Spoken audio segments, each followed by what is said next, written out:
quem se capacita, quem busca se tornar forte, e quem só quer permanecer no tradicional. Então, se você quer se tornar forte, capacite, busque. E é interessante que quando a gente fala de ser forte, isso tem a ver também com ser provado. Então aqui fala, mais na frente, um discípulo se torna forte após ser provado e se mostrar irrepreensível. Então isso é muito claro. Então em muitos momentos da nossa vida nós vamos ser provados, ou seja, vai ser com dor, vai ser com dificuldade. Mas como você vai se portar em relação a isso? E aqui eu trago um paralelo em relação a essa pressão sobre Sadraque, Mesaque e Abednego. Porque é interessante que eles passam por uma pressão. E se a gente for analisar, pensa bem, o ouro, para se tornar ouro, quando ele é minerado, ele é tirado, extraído da terra ali, ele é carregado de minerais, carregado de metais ali junto, ele é sujo. Então o que eles fazem? Ele pega esse ouro e leva ele para queimar, né, no calor, que isso é uma das maneiras, né, de purificar o ouro. Então eles levam ali para derreter esse ouro. Porque quando derrete, as impurezas começam a sair, os metais, as sujeiras, né? E ali quando retira tudo isso, o ouro se torna limpo. E aí ali ele começa a se tornar uma aliança, que seja, uma joia, algo, né? Nesse momento. Mas ele é passado por essa pressão. E quando nós analisamos, olhamos Deus olhando para a gente, Ele nos vê como uma pessoa de valor, como pessoas de valor, pessoas que têm algo. E o ouro não é algo de valor? Então eu acredito que Deus, quando orava para Sadraque, Mesaque e Abednego, viam eles como pessoas de valor, viam eles como ouro. E é curioso porque aonde Sadraque, Mesaque e Abednego era levado? Uma fornalha. Eles eram ouros sendo levados ali para aquela fornalha, para serem purificados. E é interessante que aí traz o quê? A questão da intimidade que nós temos com Deus.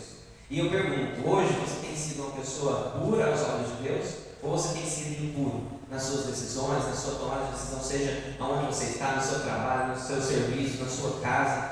Qual o ouro que você tem sido? Um ouro purificado já? Ou um ouro que precisa de passar por uma pressão? Porque Sadraque, Mesaque e Abednego passam pela pressão, mas é curioso. Depois ali de estar esquentado 7 vezes mais, eles saem. Os mestres, as pessoas ficam ali e falam, como é que essas pessoas não morreram, não derreteram? E aí eles começam a olhar nas roupas, olham no cabelo. Tinha alguma coisa que tinha saído deles? Tinha algo queimado? Por quê? Porque eles eram ouros puros. Eram pessoas verdadeiras com Deus, eram pessoas próximas. Que ali até falaram, se você jogar a gente na fornalha, nós vamos sobreviver, porque nós temos um Deus forte. Mas se não sobrevivermos, ainda não vamos nos render a qualquer tipo de estado. Então eles se mostraram intactos, puros, fortes. E isso é o diferencial. Muitos momentos da nossa vida, a gente vai passar por pressões, a gente vai passar por ocasiões que vão nos pressionar. Mas se nós estivermos presos a Deus, se estivermos confiando nas Escrituras que Deus trouxe para a gente, pode ter certeza que nós vamos passar por qualquer fornalha e vamos passar intactos. Então a pressão vem, a dor vem, a dificuldade vem. Mas se você estiver firmado com Deus, eu tenho certeza que essas dificuldades vão passar de uma forma que vai ser só um aprendizado. Porque é interessante que depois do ouro ser derretido, ele é moldado. Ele é modificado. Então, se você não tiver nenhuma impureza, você é um ouro que não é impuro, você pode até passar pela pressão, mas você vai ser moldado para algo melhor. Porque Sadraque, Mesaque e Abednego depois saíram da fornalha e se tornaram pessoas grandes ali para aquelas pessoas. Então é isso que possamos ser. Pessoas que passam por pressões, passam por dificuldades, mas nós entendemos que tem um Deus que está aqui, ó, está aqui colado na gente, pendurado na gente. E se a gente depender desse Deus, as coisas vão dar certo. Amém? Amém. Segundo, agora, revela maturidade espiritual. Então, primeiro, credenciais bíblicas para um discípulo. A gente falou de confiança nas Escrituras, falou de depender de Deus e falou de ser forte. E agora a gente entra para a parte de maturidade espiritual. Timóteo era jovem, mas maduro espiritualmente. Então, deixa isso muito claro. Por quê? Tem momentos na nossa vida que a gente é testado. E aqui mostra que Timóteo, mesmo sendo jovem, era maduro espiritualmente. Por isso que Paulo prezava muito por ele, chamava ele de amigo, queria estar próximo de Timóteo, né? No momento quando Paulo estava preso, ele fala da saudade que ele tinha de Timóteo estar próximo dele. Então ali mostra muito claro que Timóteo era mesmo novo, um cara maduro, um cara esperto, né? Que conseguia suportar qualquer tipo de pressão. Hoje nós precisamos de ter essa maturidade espiritual. E no 2.1 fala na caminhada com Cristo, ou seja, ser maduro na caminhada. Um discípulo forte ajuda outros a crescerem em Cristo e ainda continua avançando. Então, nessa parte, a gente entende que nós precisamos de cumprir nosso propósito, que é o quê? Conduzir pessoas. Só que o fato de conduzir não tira a nossa responsabilidade de sermos pessoas diferentes também. Porque tem momentos, isso serve até para líderes, para pessoas que conduzem a igreja de alguma maneira, seja como líder de jovens, líder de varões, ou para pastores, ou qualquer área de liderança. Às vezes nós nos preocupamos tanto em cuidar das pessoas, nós ficamos tão focados nas dificuldades que as pessoas da igreja estão passando, que também nós esquecemos da nossa. E aí, quando a gente vê, a pessoa já está mais forte que a gente, e nós estamos ali raquíticos com o Espírito Santo, com o que Deus nos proporciona. Então, nós temos que, sim, ensinar pessoas, nós precisamos de levar a palavra, nós precisamos de ajudar pessoas, mas nós não podemos esquecer também de cuidar do nosso, da nossa família, do nosso eu. Nós precisamos de ser fortes também, porque senão nós vamos criar pessoas fortes, mas daqui a pouco nós estamos sendo fracos, nós estamos sendo aquela pessoa que vai estar precisando de ajuda. E quantas pessoas hoje, líderes, pastores, que não suportaram a pressão e às vezes até saem da igreja por essa pressão. Entendeu? Por quê? Porque às vezes ele preocupou tanto, ele se doou tanto para as pessoas, mas esqueceu de cuidar dele mesmo. Então nós precisamos de ter esse equilíbrio entre levar para as pessoas, mas também cuidar de nós. Então, na caminhada com Cristo, nós precisamos de tomar cuidado com isso.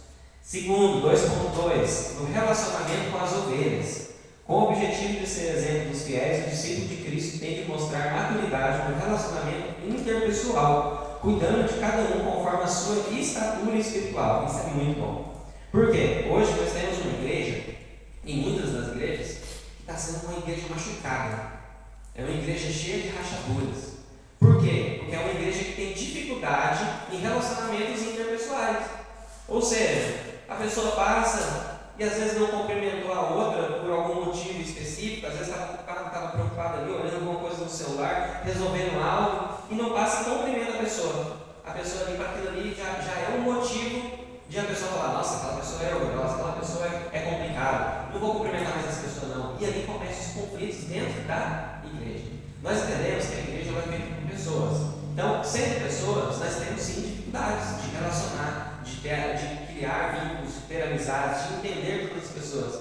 Mas nós precisamos entender que nós estamos num local onde que não é apenas um local como uma empresa, que nós temos pessoas ali que trabalham com a gente. Nós precisamos entender que aqui a igreja é o corpo de Cristo. E para que o corpo funcione, precisa que todas as partes estejam funcionando. Então a gente precisa de eliminar essas rachaduras. Então aqui Paulo fala disso, do que? Do relacionamento com as ovelhas. A gente entender que nós temos relacionamento aqui com pessoas e nós precisamos de policiar nisso. Às vezes na nossa igreja a gente tem dificuldade disso com jovens, até muito com as mulheres. Às vezes as mulheres têm dificuldade de falar, nossa, mas aquela menina ali não passou por mim, não me cumprimentou. Nossa, a menina passou direto. E isso para a gente é um trabalho que a gente tem que sentar com a pessoa e conversar e ficar meia hora, uma hora, porque a menina está querendo até entrar em depressão porque as pessoas não cumprimentam. Porque aí a pessoa não cumprimentou ela e ela começa a achar que todo mundo da igreja não está cumprimentando ela, que nem o pastor cumprimenta ela. Aí ela acha que um dia começa a se tornar um complexo de inferioridade, que a pessoa, ninguém dá moral para ela, que ela não é capaz de nada, por causa de um simples cumprimento na igreja. Entende quanto que a igreja, em vários momentos, ela está sendo frágil com coisas que não é necessário? Então nós precisamos de ser discípulos fortes, entender, ser casca grossa em alguns momentos, não ser aquelas pessoas casquinha de ovo, meu Deus, a minha irmã ali não me deu a oportunidade hoje. Não, eu não consegui louvar a Deus aqui no microfone. A gente precisa de ser forte com isso. Eliminar essas rachaduras, que esse é o relacionamento. Isso que vai fazer com que a igreja cresça. É a gente conduzir de forma correta. É a gente entender que, independente das relações que nós temos um Deus que é um Deus que une pessoas, que nós somos um corpo. E nós precisamos de conduzir com isso. Tá? Então, que possamos ter essa atenção em relação ao relacionamento com as ovelhas. Tá? No final, ainda fala assim: o mau discípulo que exige das ovelhas uma obediência cega, como Diótrefes fazia, revela ser um discípulo imaturo. Então, aqui fala da imaturidade. Diótrefes, nós vamos falar dele na próxima lição. Diótrefes era um mau discípulo, era uma pessoa que fazia muita coisa errada. E isso mostrava a imaturidade dele. Ele só pensava no ego dele. Então, ele ser o maior, ele ser o cara que tomava as decisões. Então, isso é uma falha muito grande. Então, que possamos policiar. que a gente possa eliminar qualquer rachadura que a igreja possa estar gerando por dificuldades de relacionamento entre pessoas. Né? Se você vê isso, você toma cuidado. E ainda complementando isso, teve um dia que eu ouvi um irmão, a nossa igreja de doutrinas, nossa igreja, quando eu digo a nossa igreja, a Assembleia, ela tem costumes, ela tem, digamos que quase que regras em relação a condutas, que seja roupa, algo. E um dia eu lembro que um jovem foi para a igreja, era de bermuda, eu acho que era de bermuda mesmo. E é interessante porque o jovem era novo convertido, ele estava começando na igreja. E eu vi um irmão, pegou ele no final do culto e arrebentou. Meu irmão, você não tem vergonha de vir de bermuda na igreja, não? Aqui é um lugar de respeito, é um lugar que Deus está aqui no meio, que você precisa de fazer diferença. Próxima vez você vem com uma postura diferente, com amor. E isso traz essa parte, relacionamento interpessoal, cuidando de cada um conforme a sua estatura espiritual. Nós precisamos entender que tem pessoas e tem níveis de espiritualidade, tá? Às vezes a pessoa está com 20 anos de igreja, ela já entendeu, ela já é mais madura. Às vezes a pessoa está com um dia, ela não entende essa diferença, ela não consegue compreender ainda. Não é errado você trazer o costume e ensinar, mas não concorda que existe o momento certo e as palavras certas? Né? Às vezes a pessoa, isso já aconteceu muitas vezes com jovens nossos, a pessoa começar a observar sozinha que todo mundo estava vindo com uma postura diferente e quando mal percebe a pessoa, muda.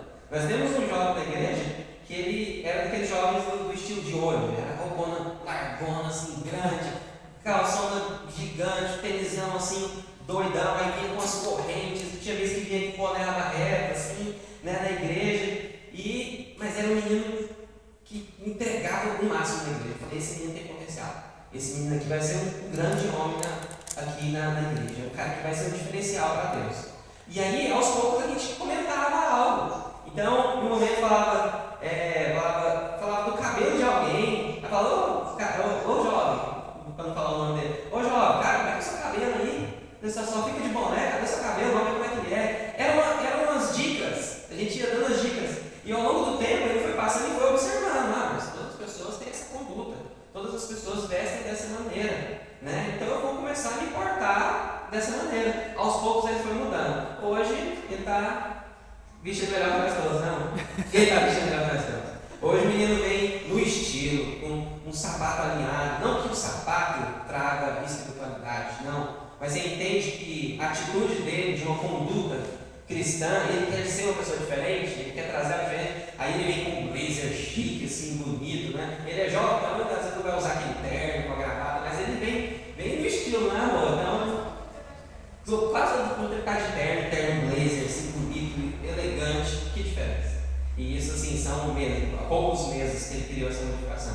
Então, às vezes, a gente não precisa de pressionar. E mais um detalhe em relação ao relacionamento, eu lembro do meu pai. Meu pai conta a história. E quando ele foi para a igreja, ele ainda fumava. Ele ainda bebia.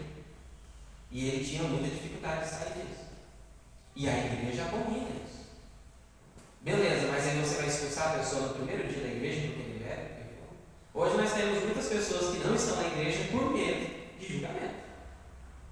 A gente tinha jovens que tinham dificuldade de estar na igreja porque eles estavam com relação sexual ativa, eles tinham vergonha de ir para a igreja. Não era a nossa igreja, eram pessoas não crentes. E a gente estava tentando trazer isso para a igreja, mas eles tinham vergonha de vir para a igreja por causa disso.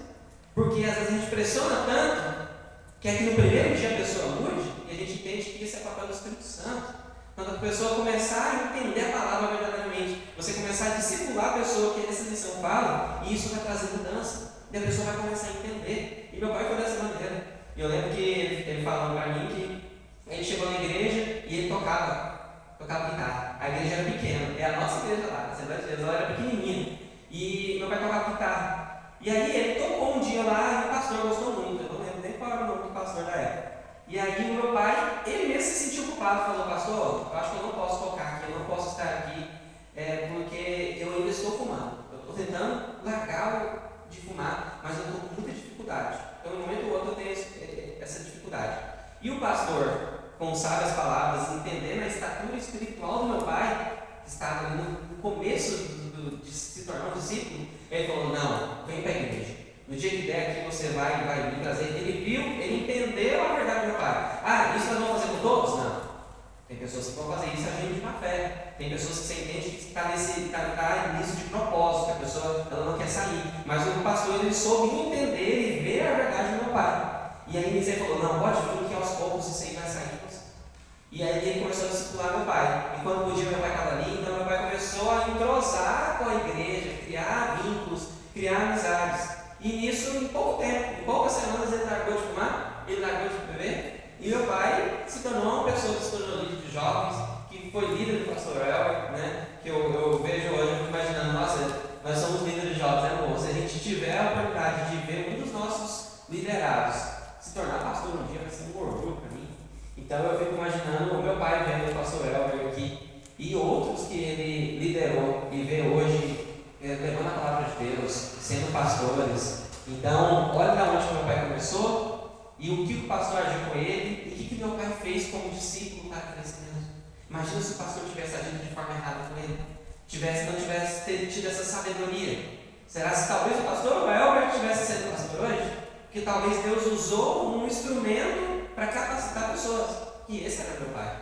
Então a gente entende que qualquer pessoa que a gente tratar errado aqui, você pode estar condenando não só uma pessoa, mas milhares. Porque essa pessoa pode ser um grande pregador que vai levar a palavra, um grande líder, um grande pastor. Então a gente precisa de policiar e tirar muitas vezes a religiosidade e entender ali, fazer uma leitura certa do que é aquela pessoa e saber lidar com as situações. Então é isso que ele fala no relacionamento com as ovelhas. E por último, na condução da igreja. Ou seja, sem maturidade espiritual, a igreja demora em sua missão de avançar, dada por Jesus. Ou seja, quando nós estamos em conflitos, nós estamos com essas rachaduras, a gente não consegue compreender as pessoas que entram e saem, a gente não consegue entender que cada pessoa é diferente, o temperamento, a forma de expressar, a forma de falar, a gente começa a gerar conflitos, que é o que eu falei agora atrás. E isso começa a atrasar o crescimento da igreja. Porque se você briga com o irmão ele é responsável por pintar aqui. E você brigou com ele. Alguém de vocês discutiu com esse irmão. E ele é responsável, ele é pintor. O cara, por causa às vezes dessa discussão, o cara está desmotivado de vir para a igreja. Às vezes ele vai deixar de pintar a igreja, ajudar no crescimento da igreja. Isso que eu digo. É o quê? Conflitos geram atrasos na igreja. E nós precisamos de ter pressa para que a igreja esteja apta para receber pessoas. E eu falo aptas, nós, preparados, mentalmente, com palavras, com se portar de forma correta. Então isso que fala na condução da igreja. Então nós precisamos entender que a nossa missão é essa. E que a igreja, se ela tiver com conflitos, se tiver com problemas, só vai atrasando. Entendeu? Então, às vezes, uma pessoa que poderia estar aqui na igreja hoje está atrasada, não está aqui, porque nós estamos atrasando os processos, às vezes resolvendo problemas, conflitos internos. Então, a gente precisa de resolver isso. A gente precisa ter maturidade espiritual, entender que nós somos um corpo, nós precisamos ser unidos. Amém? Amém. 3. Compromete-se com o crescimento, sendo exemplo. Vamos dar uma corrida aqui. Compromete-se com o crescimento. Então, primeiro, credenciais bíblicas do ciclo cristão. Então, confiar, depender de Deus, tornar-se forte. Segundo, maturidade. Nós precisamos ser maduros em lidar com pessoas para que a igreja seja um corpo verdadeiro. E terceiro, comprometer-se com o crescimento. Como que a gente se compromete com o crescimento? Primeiro, sendo exemplo.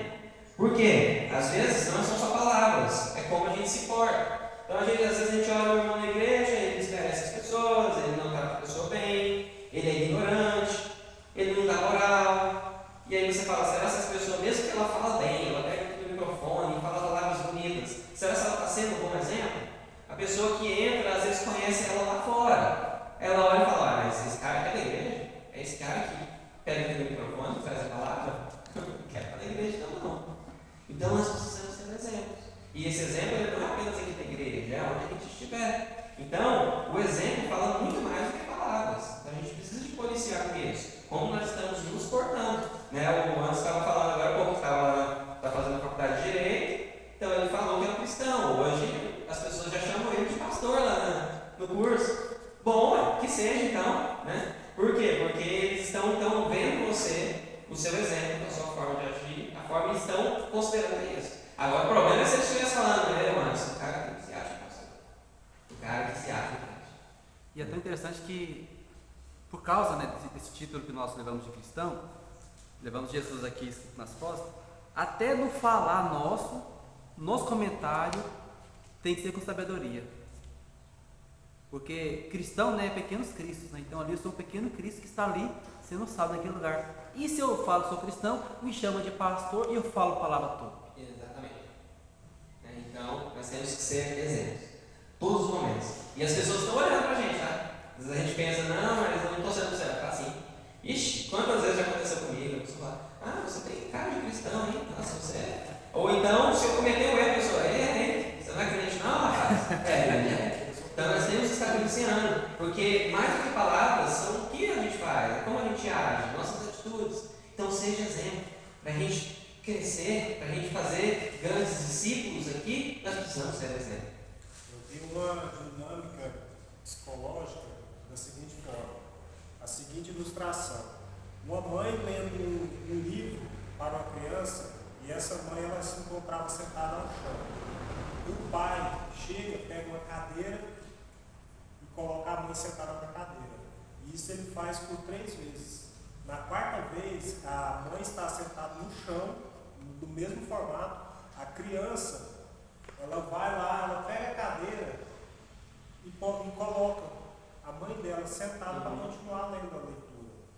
Então, assim, o que eu quero dizer com essa dinâmica? É o ato de fazer, né? Ele vai mais longe, vai mais além do que apenas o falar, né? Exatamente. Então as atitudes dizem muito, né? Os gestos, né? O que a gente faz. Então, que possamos ser exemplos, né? E isso vai ajudar no nosso comprometimento para as pessoas crescerem como discípulos. Segundo, ensinar a palavra. Então aqui, quando fala ensinar a palavra, até eu achei que mais raso essa parte, que fala, João revelou que Jesus é o verbo, a palavra, precisamos ensinar a palavra. Nós entendemos que nós precisamos ensinar a palavra. Isso é muito claro para a gente. Mas eu queria trazer algo diferente. Nós precisamos de inovar na palavra. Então, o que a gente tem feito para ser atrativo a palavra? Porque hoje as pessoas estão muito receosas.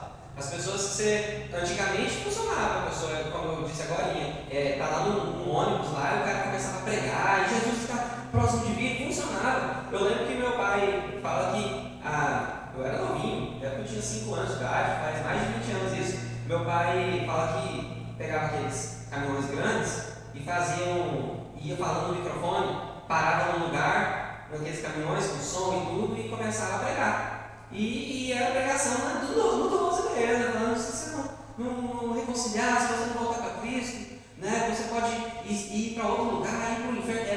Era agressivo naquela época. Era o estilo e funcionava. Vai falar que as pessoas começavam a parar. Às vezes eles faziam esse caminhão lá com som e paravam num lugar estratégico, numa praça, e as pessoas começavam a parar e começavam a escutar a palavra. Quando via 5 pessoas aceitavam Jesus, 10 pessoas, hoje a estratégia já é outra.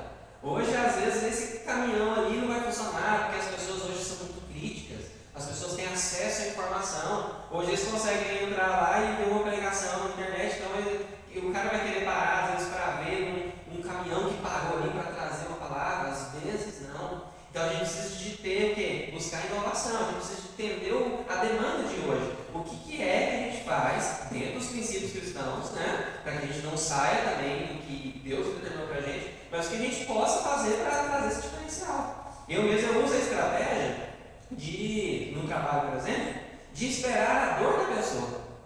Eu não sou agressivo em relação à palavra, eu não fico falando para a pessoa assim, vamos conversar aqui de Deus agora, vamos abrir a Bíblia, eu não sou dessa pessoa no trabalho.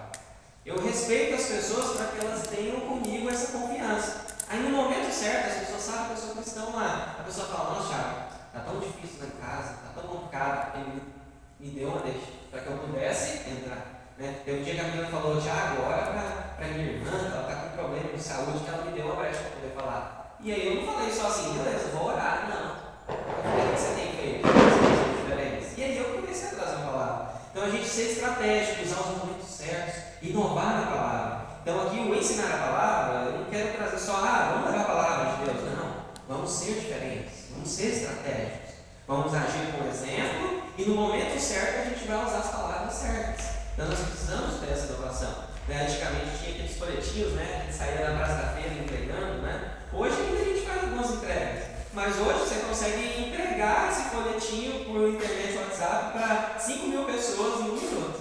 Aqui um exemplo. Exatamente, olha, alcançando pessoas pela internet. Então hoje mudou, evoluiu. Então nós precisamos de entender que não é a palavra que muda, mas a nossa forma de levar a palavra pode mudar sim. A gente precisa identificar a demanda do momento, a demanda da época e trazer essa palavra diferente. Isso que vai fazer a igreja crescer, isso que vai trazer novas pessoas, né? Seguindo os princípios bíblicos. Né? Então, ensinando a palavra. E terceiro, por último, apontando Cristo. Os discípulos fugiam de Paulo, temendo ser vítimas de sua perseguição, só passando a ter paz após a recomendação de Barnabé. Então é interessante o que é aquela parte que eu falei. Paulo, ele era perseguidor, né, dos cristãos, mas em um certo momento ali, Jesus fala com ele fica cego por 3 dias, após aquilo ele se torna uma nova pessoa. Mas é interessante que quando ele começa a levar a palavra, as pessoas estavam com medo ainda dele. Né, eu acho que quem orou por ele, eu acho que foi Ananias, se eu não me engano, Ananias que orou por ele lá para que ele pudesse voltar a ver. Ananias morreu de medo de ir lá até Paulo. Né? Deus fala com Ananias, Ananias, vai lá, a Paulo lá, para você poder orar por ele lá, para que ele possa ver. Aí ele, é um Saulo lá de Tarso? É aquele que você está falando? É aquele lá, o cara é devorador, eu vou orar para ele, vai voltar a visão lá, o cara já vai pegar na hora lá, já vai estar preso, vai fazer alguma coisa comigo. Falou, não, confia que vai dar tudo certo. E aí Ananias foi lá, ousado, e encarou, foi lá em Paulo, orou, e Deus, sendo esperto, né, inteligente, o que ele fez? Ele deu a visão para Paulo antes. Então Paulo sabia que Ananias viria. Então Ananias vai lá e ora, e Paulo, a partir daquele momento, ele começa a trazer. Mas isso foi a partir de uma iniciativa de Ananias. Ele poderia ter ficado com medo.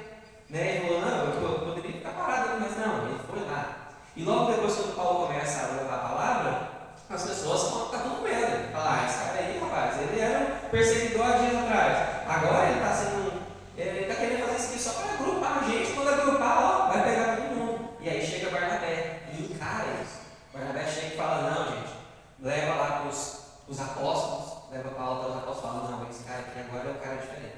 Ele estava na estrada de Damasco, e ali ele teve um encontro com Deus, e agora tudo para ele é novo. Vocês podem confiar que Paulo vai levar a palavra certa. Então, ali foi a partir dessa atitude. Às vezes, se Barnabé não tivesse feito isso, apontando Cristo na vida de Paulo ali, às vezes Paulo não tinha conseguido prosseguir, porque o cara, galera, ia pegar ele, já estava querendo prender, já estava querendo fazer de tudo. Entendeu? Então, ali naquele momento, esse diferencial de Barnabé aqui, né, de ele ter feito isso, ter tido essa coragem, foi o que trouxe essa diferença. Né? E para finalizar essa lição, conclusão, um discípulo forte tem o compromisso de formar outros discípulos fortes, aos quais pode recomendar por serem capazes de continuar a obra de Deus. Credenciais como maturidade, compromisso, responsabilidade e fundamento bíblico são aspectos cruciais na formação de discípulos fortes. Então, enfim, essa aí é a parte da lição 12. Espero que tenha sido bem claro a ideia do crescimento. E agora vamos partir para o 13, que eu vou ter que correr nele aqui para a gente poder. Antes, dá para ir até que horas? 15 para medir. 15 para medir, beleza. Eu vou passar o tempo para a psicóloga ali, então tem um assunto importante também para tratar. Né? Gente, lição 13: o verdadeiro discípulo é um exemplo para futuras gerações. Esse aqui eu não vou passar de forma detalhada como eu passei o outro, até mesmo porque é uma mensagem bem simplificada. Ela é na epístola do 3º João. Então, elas são 15 versículos. São 15 versículos essa passagem, né, que é a terceira epístola aqui de João. Então, nós vamos passar bem rápido por elas, mas entendendo aqui toda a ideia. O verdadeiro discípulo é um exemplo para futuras gerações. Então, o que acontece quando fala de exemplo? A gente precisa de entender aqui alguns fundamentos. Né? Aqui já saindo um pouco da parte de Paulo, aqui a gente entra para o apóstolo João. E João, ele enviava pessoas para ir para as igrejas para levar a palavra. Então, ele capacitava pessoas e essas pessoas iam. E não só ele, mas diversos outros iam, que eram os missionários da época. Esses missionários visitavam as igrejas, ficavam lá por média de 2 dias, até que eles falavam isso, né? Na época tinha muitos falsos profetas já por causa disso. e os caras queriam aproveitar de comida, de uma estadia, os caras queriam ficar até mais de 2 dias, e eles tinham a regra, né, que se passasse 2 dias, poderia ser um falso profeta, porque o missionário ele era rápido. Ele chegava, levava a mensagem, comia, se alimentava, ficava lá por 1